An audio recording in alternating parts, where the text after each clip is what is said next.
the definitions of the word yoga.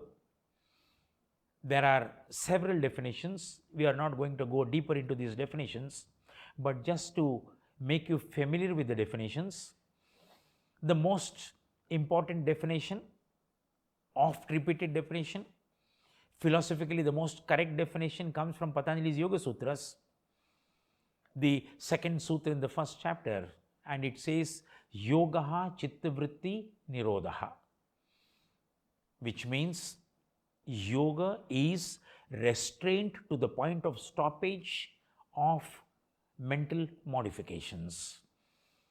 Every modification is an experience.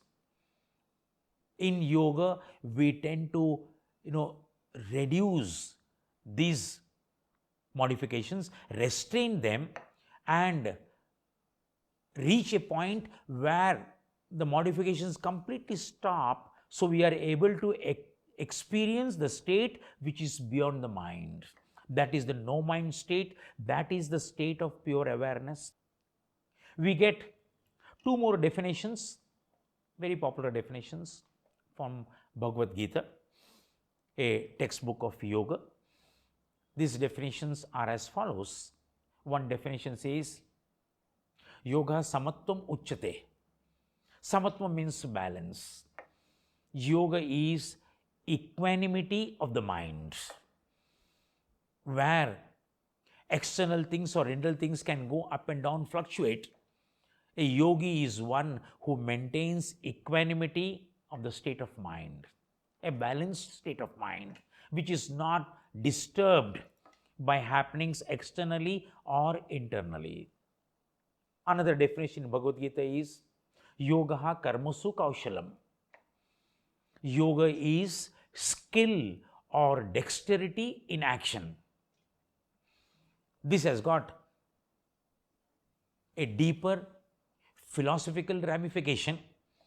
It is not skill or dexterity that we talk about in carrying out a task, but the philosophical skill or dexterity happens when you are able to perform a karma, an action, without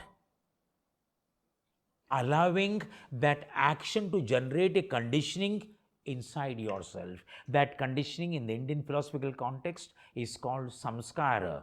So a karma performed without accumulating samskara is your skill or dexterity, and that is called yoga.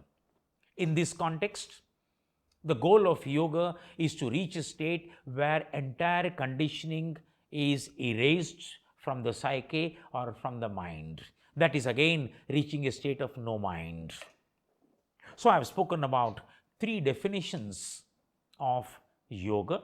One definition coming from Patanjali's Yoga Sutras and two definitions coming from Bhagavad Gita. Now I am going to the most important part of understanding yoga, what yoga is understood in the external world.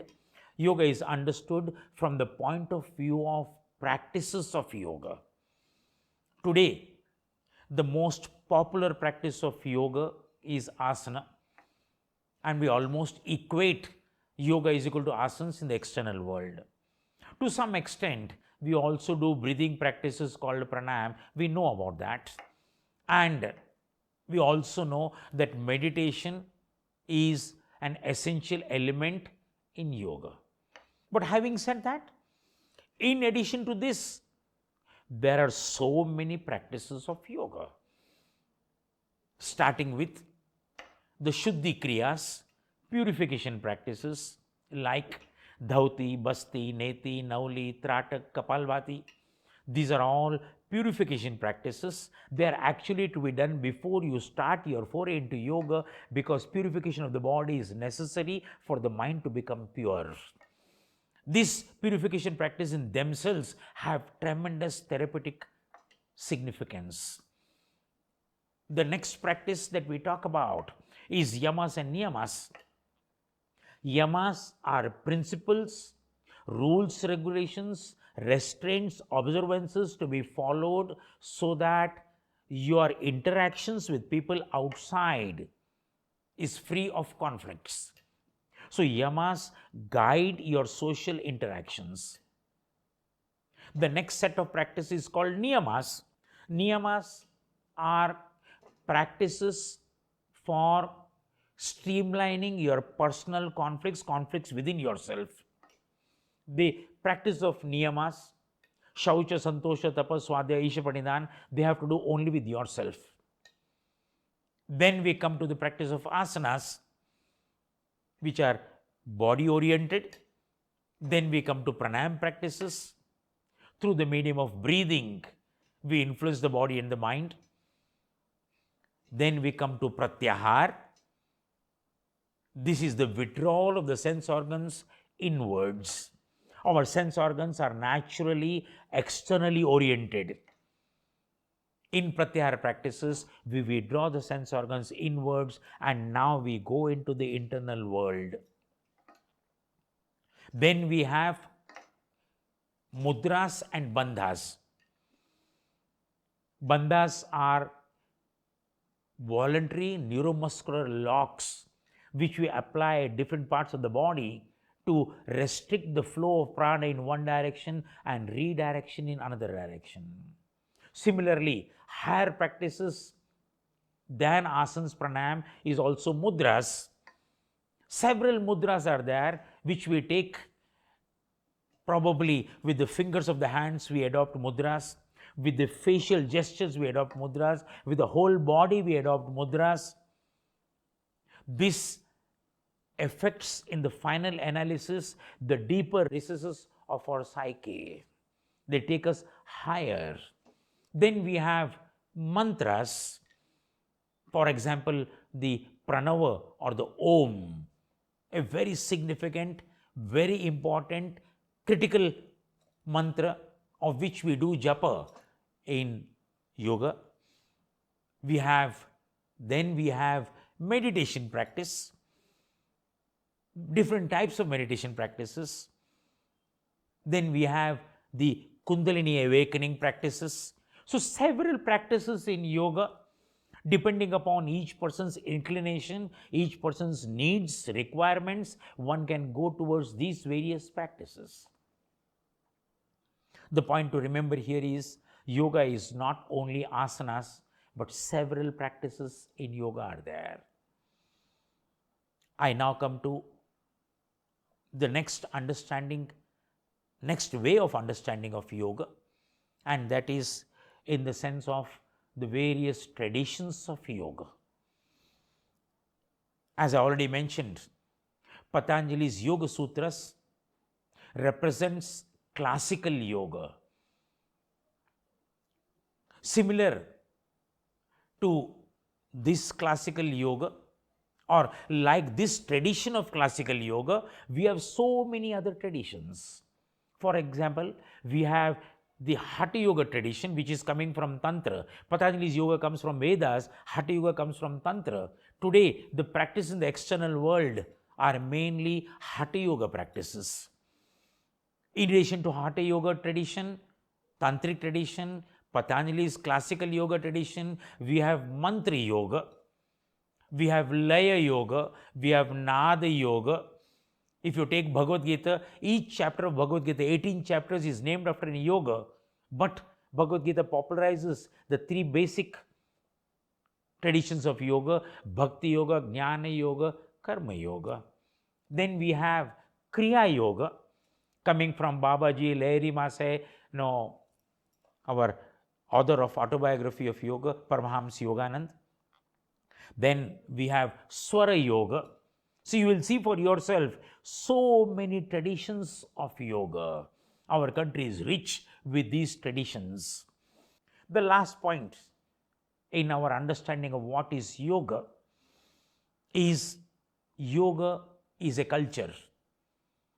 Not only a simple culture, it is a universal culture applicable for all human beings all the time, irrespective of caste, creed, race, region, religion, nationality.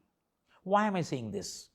I am saying this because of an insight, a small insight. Culture in Sanskrit is referred to as Samskriti. Samskriti is made up of two words, Sama and Krita. that which is done well.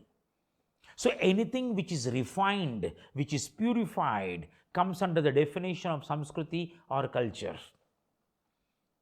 To put it differently, culture is internal refinement, refinement of your feelings, your thought processes, your emotions, your ideas, refinement of yourself as a human being. In fact, culture is best answered when you answer the question what a man is. What a man is his or her culture. It purely, totally refers to refinement of human being. And I refer to yoga as a culture because the most appropriate answer to the question, why are you doing yoga? The most appropriate answer is not to become fit, not to get rid of diabetes or blood pressure or obesity. The best answer, most appropriate answer is, I am doing yoga to become a better human being. That better human being is refining yourself as a human being, making yourself more and more purer, purer from inside. So, yoga is actually a culture. It stands for internal refinement, becoming purer as a human being. And when I said as a human being, that human being is irrespective of whether he or she belongs to a particular race, region, religion, nationality, because as J. Krishnamurti says, the human mind is the same right from the time human being came on this earth till now. The human mind is afflicted by the same problems, the human body is afflicted by the same problems.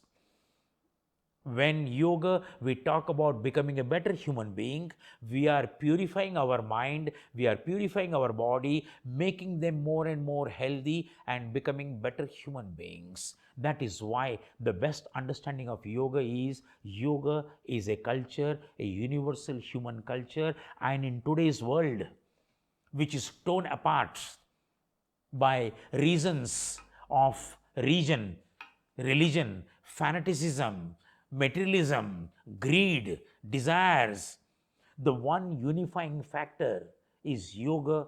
It is a human culture. It is a cohesive force bringing or having the promise or potentiality of bringing the whole world and the universe together.